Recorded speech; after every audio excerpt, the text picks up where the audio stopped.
نحمده ونصلي على رسوله الكريم أما بعد فأعوذ بالله من الشيطان الرجيم بسم الله الرحمن الرحيم رب اشرح لي صدري ويسر لي أمري واحلل عقدة من لساني يفقه قولي. اللہ سبحانہ وتعالیٰ نے انسان کو پیدا کیا اور اس کو عقل دی. اس عقل کی وجہ سے انسان نے اس زمین میں بہت سی چیزوں کو ایکسپلور کیا اور دنیا میں زندگی گزارنے کے اس نے بہت سے طریقے سیکھے. اس زندگی میں ہم بہت سے کام کرتے ہیں، بہت سی ہماری ضروریات ہیں اور ان کو ہم پورا کرنے کے لیے طرح طرح کے طریقے آزماتے ہیں اور ان میں جو بیسٹ پریکٹسز ہوتی ہیں ان کو اختیار کر لیتے ہیں. ہماری ضرورت ہے کھانا پینا، تو آپ دیکھیں کہ اس میں کتنی ورائٹی ہے اور کتنے طریقے ہیں. اور اب دنیا میں چونکہ دنیا سمٹ گئی ہے ٹیکنالوجی کی وجہ سے، تو لوگوں نے ایک دوسرے سے بھی بہت کچھ سیکھا، مشرق نے مغرب سے، مغرب نے مشرق سے. جس ملک میں بھی جائیں ہر طرح کے کھانے اویلیبل ہیں. اسی طرح لباس کے معاملے میں، اسی طرح ہاؤسنگ کے معاملے میں، یعنی بہت ساری چیزیں ہیں جو انسانوں نے اپنی عقل استعمال کرتے کر کے، اپنی صلاحیتوں کو استعمال کرتے، ترقی کرتے کرتے اپنی صرف ضروریات نہیں بلکہ اپنی خواہشات کو بھی پورا کرنے کے بہت سے طریقے نکال لیے ہیں. اسی طرح انسان کا لباس ہے، انسان کے باقی زندگی کے کام کاج ہیں. لیکن اللہ سبحانہ وتعالیٰ نے انسان کو صرف جسم نہیں دیا اور صرف جسم کی ضروریات نہیں دی کہ جس میں انسان عقل استعمال کرے. انسان کو اللہ نے روح بھی دی ہے اور اس کی اپنی ضروریات ہیں اور اس کے اپنے تقاضے ہیں. لیکن روح کی ضروریات پوری کرنے کے لیے اللہ سبحانہ وتعالیٰ نے انسان کو صرف عقل کے حوالے نہیں کیا کہ وہ اپنی عقل سے سوچے کہ اس کو کیا کرنا چاہیے اور کیا نہیں کرنا چاہیے. یہ بات بھی ہے کہ انسان اس دنیا میں اکیلا نہیں ہے. ہم کہیں بھی کسی آئی لینڈ پہ جا کے نہیں رہ سکتے. ہمیں انسانوں کے ساتھ رہنے کی ضرورت ہوتی ہے. پھر ان انسانوں کے ساتھ کیسے معاملہ کرنا چاہیے، ان کو ہم کیسے خوش رکھ سکتے ہیں، وہ ہمیں کیسے خوش رکھ سکتے ہیں. ہماری ان تمام ضروریات کو پورا کرنے کے لیے، یعنی ہماری روح کی ضروریات، ہماری انسانوں کے ساتھ معاملہ کرنے کی ضروریات، اور اسی طرح دیگر کچھ اور ضروریات بھی ایسی ہیں کہ جن کو انسان صرف اپنی عقل کی بنا پہ پورا نہیں کر سکتا. اس کے لیے اللہ سبحانہ تعالیٰ نے رسول بھیجے، ان پر کتابیں بھیجی. رسولوں نے انسانوں کو جینے کا ڈھنگ سکھایا، اچھے برے کا فرق بتایا، عقل کی رہنمائی کی اور انسانوں کو خوشگوار زندگی بسر کرنے کا طریقہ سکھایا. تو الحمدللہ، تو جو عادتیں انسان ڈال لیتا نا اپنے اندر کسی نہ کسی کام کی مصروفیت رکھنے کی. ٹھیک ہے، اگر آپ کے اس وقت بچوں کی وجہ سے بہت مصروفیت ہے، آپ ریگولر 4 دن کا کورس جوائن نہیں کر سکتے، فل ٹائم نہیں کر سکتے، آپ ہفتے میں 1 دن کر لیں. آپ باقاعدہ طالب علم بنیں، آپ پڑھیں، سبق یاد کریں، ٹیسٹ کریں، تب آپ کو پتا چلے گا آپ کہاں کھڑے ہیں. اس پڑھنے میں اور صرف ایک لسنر کے طور پہ سن کے اٹھ کے بلا دینے میں بہت بڑا فرق ہے. جب آپ باقاعدہ طالب علم بنتے ہیں، اور طالب علم کے تو اجر ہی بہت بڑا ہے کہ جو شخص علم کے رستے پہ چلا تو جنت کے رستے پہ چلا. تو چاہے ہفتہ وار کلاس لیں، چاہے ڈیلی لیں، چاہے صبح کی لیں، چاہے شام کی لیں، چاہے رات کی لیں، چاہے آن لائن لیں، یعنی کوئی طریقہ اپنے لیے ضرور سوچیں. یا پھر اگر آپ نے سب کچھ کر لیا اور آپ ون سے بھی وہ کرتے ہیں اور پھر بھی ٹائم ہے، تو خدمت خلق، سوشل ورک کا کوئی نہ کوئی کام ضرور کریں. غریب لوگوں سے جا کے ملیں، کچی بستیوں میں جائیں، جو ان پڑھ لوگ ہیں ان کو پڑھائیں، جو ضرورت مند ہیں ان کی ضروریات پوری کریں. یعنی آپ کے آس پاس بہت سے لوگوں کی آپ خدمت کر سکتے ہیں. تو جو کسی کے ساتھ احسان کا معاملہ کرتا ہے وہ احسان واپس اس پہ لوٹ کے آتا ہے، یعنی واپس آپ کی طرف ہی آئے گا. دنیا میں بھی آپ کو فائدہ دے گا، آپ کی زندگی خوشگوار ہو جائے گی، آپ کے غم دور ہو جائیں گے، اور آخرت میں تو فائدہ دے گا ہی دے گا. بندے کو، مسلمان کو جب قبر میں دفن کیا جاتا ہے، اور قبر کی تنہائی تو آپ کو پتہ ہے کوئی بھی ساتھ نہیں جاتا، اس وقت صرف عمل ساتھ جاتے ہیں.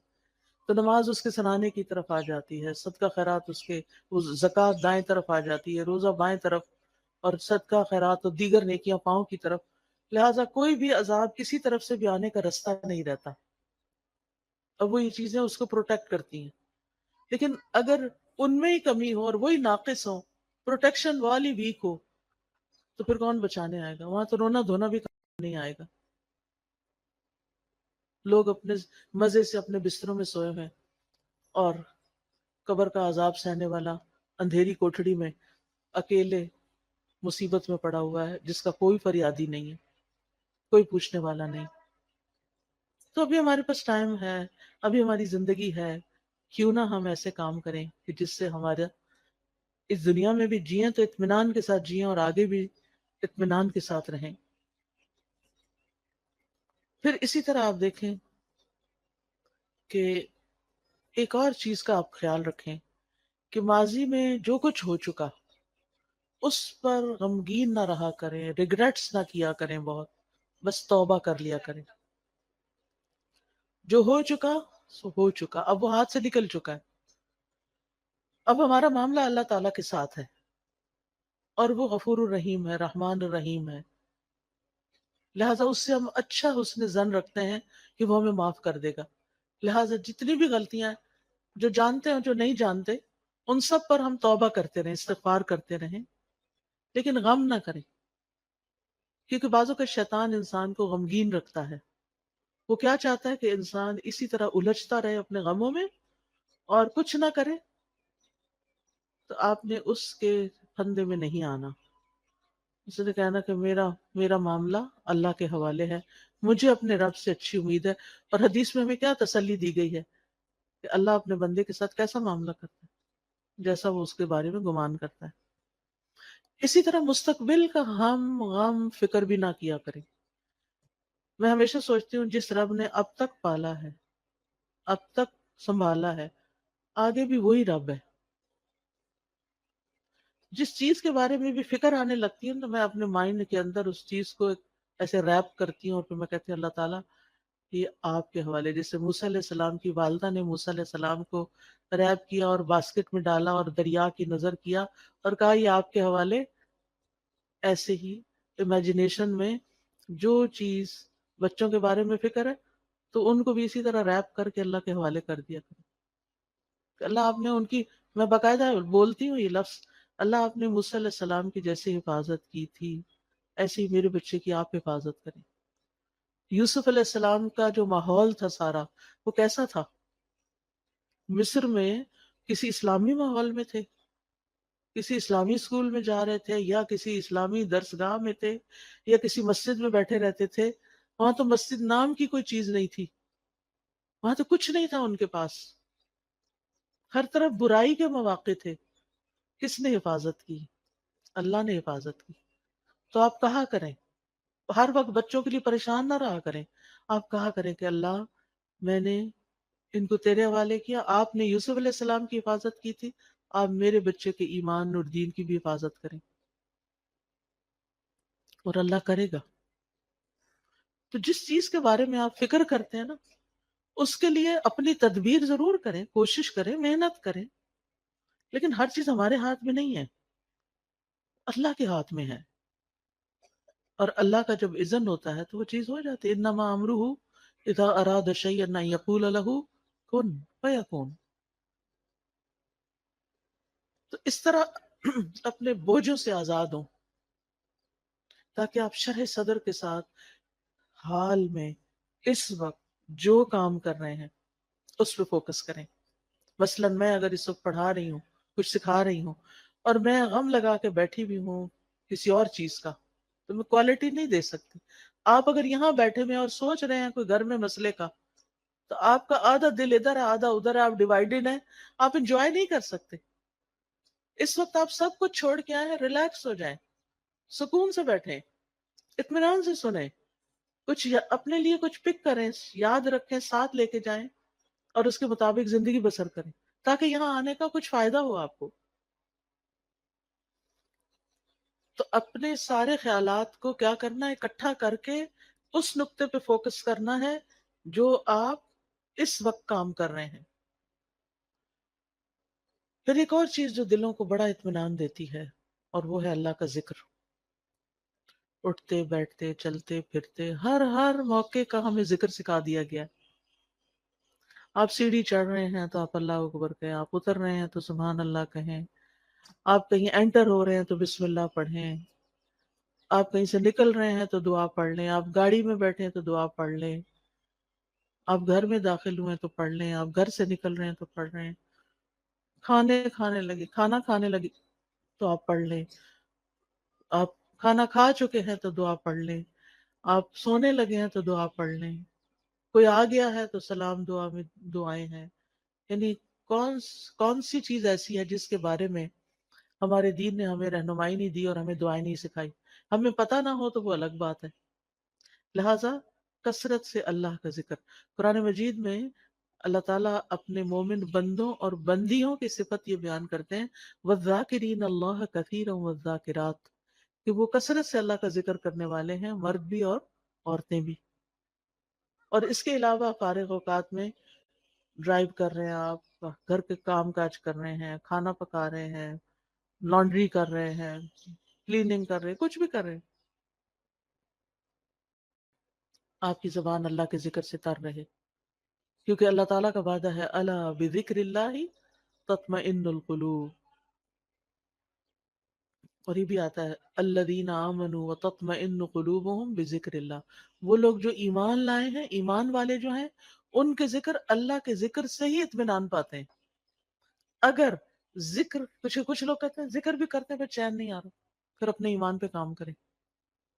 کیونکہ اللہ تعالیٰ نے ایمان والوں کی تو یہی صفت بیان کی کہ ان کو اللہ کے ذکر سے چین آ جاتا ہے، ان پہ یہ دوائی کام کر جاتی ہے. اور اگر آپ پر یہ دوائی کام نہیں کر رہی تو پھر دوائی کا قصور نہیں ہے، کچھ مشکل آپ کے اندر ہے. کیونکہ ذکر تیر بہدف نسخہ ہے. تیر بہدف کا مطلب ہوتا ہے نشانے پہ جا کے لگتا ہے. جس قسم کی آپ کو تکلیف ہو اس کا علاج ہے. پھر اسی طرح اپنی روز مرہ کی گفتگو میں اللہ کی نعمتوں کا ذکر شروع کر دیں، اللہ کی نعمتوں کو دیکھنا شروع کریں، چھوٹی چھوٹی باتوں پر شکر ادا کریں. مثلاً آپ واش روم میں جاتے ہیں، ٹیپ کھولتے ہیں، گرم پانی آتا ہے، صرف ہاتھ دھو کے وضو کر کے نہا کے باہر نہ نکلیں، بلکہ کیا کریں، دل ہی دل میں، ادھر اللہ کا ذکر تو نہیں ہم نے کرنا ہوتا واش روم میں کھڑے ہو کر، دل ہی دل میں کریں، شکر ہے، شکر، لفظ شکر منہ سے نکالتے جائیں. شکر کا لفظ بولنا تو واش روم میں منع نہیں، شکر ہے، شکر ہے، شکر ہے. اسی طرح کوئی بھی اور چیز جو آپ کے گھر میں اللہ نے آپ کو سہولت دی ہوئی ہے، مثلا سردی ہے اور اللہ نے آپ کو ہیٹر جیسی نعمت دی ہوئی ہے، آن کرتے ہوئے آف کرتے ہوئے شکر ادا، اللہ تیرا شکر ہے تو نے یہ نعمت دے رکھی ہے. کتنے ہی لوگ ایسے ہیں جن کے پاس یہ نعمت نہیں ہے، کتنے ہی لوگ ہیں جن کے پاس پورا لباس بھی نہیں ہے، ان کے پاس آپ جیسی رضائی بھی نہیں ہے، ان کے پاس جوتے بھی نہیں ہیں، جرابیں بھی نہیں ہیں، پورا کھانا بھی نہیں ہے. ہمیں تو سردی لگتی ہے، کہتے ہیں چائے کا کپ پی لو سردی ختم ہو جائے گی، یہ فلاں حلوہ کھا لو، فلاں، کتنی کتنی سوغاتیں ہم نے بنائی ہوئی ہیں سردیوں کی اپنی سردی کو دور کرنے کے لیے. کیسی کیسی نعمتیں اللہ نے دی ہیں. یعنی صرف کھانے کی حد تک تھوڑی رہتے ہیں ہم سب کہیں نہ کہیں سے کچھ نہ کچھ بچا کے کر کے ہم اپنے لیے کچھ نہ کچھ ایکسٹرا بنا لیتے ہیں. کتنے لوگ ہیں جن کے پاس یہ سب کچھ، پھر بھی ہم روتے ہیں کیونکہ ہم شکر ادا نہیں کرتے.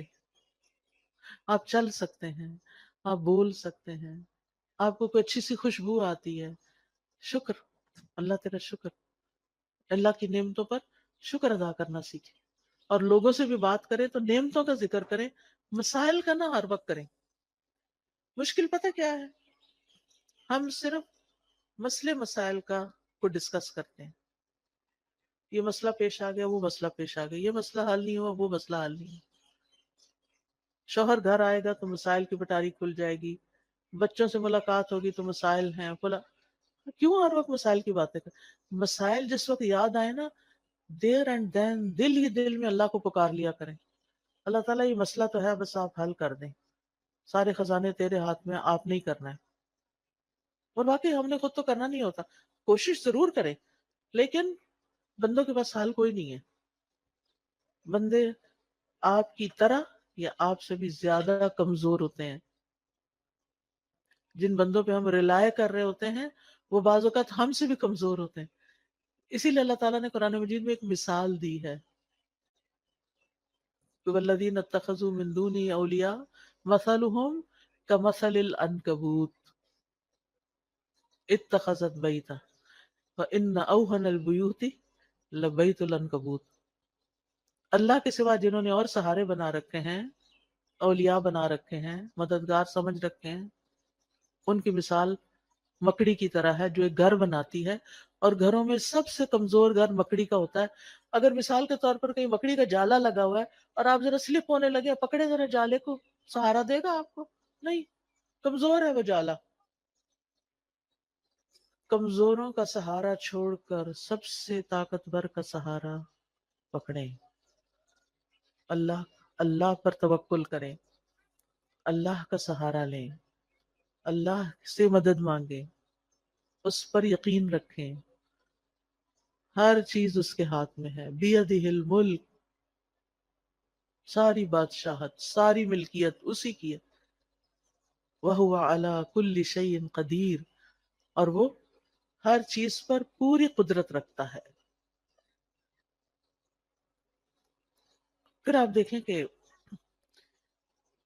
جو چیزیں آپ کو پریشان کرتی ہیں نا، ان کی کسی وقت لسٹ بنا لیں، مجھے یہ بھی فکر ہے، مجھے یہ بھی فکر ہے، یعنی کیا کیا کیا کیا کیا کیا پریشان کرتا، کیا کیا غمگین کرتا، ہاتھ پہ ہاتھ رکھ کے نہیں بیٹھے رہیں، لسٹ بنائیں، کیا بادر کر رہا ہے، کیوں کر رہا ہے، اس کا حل کیا ہے،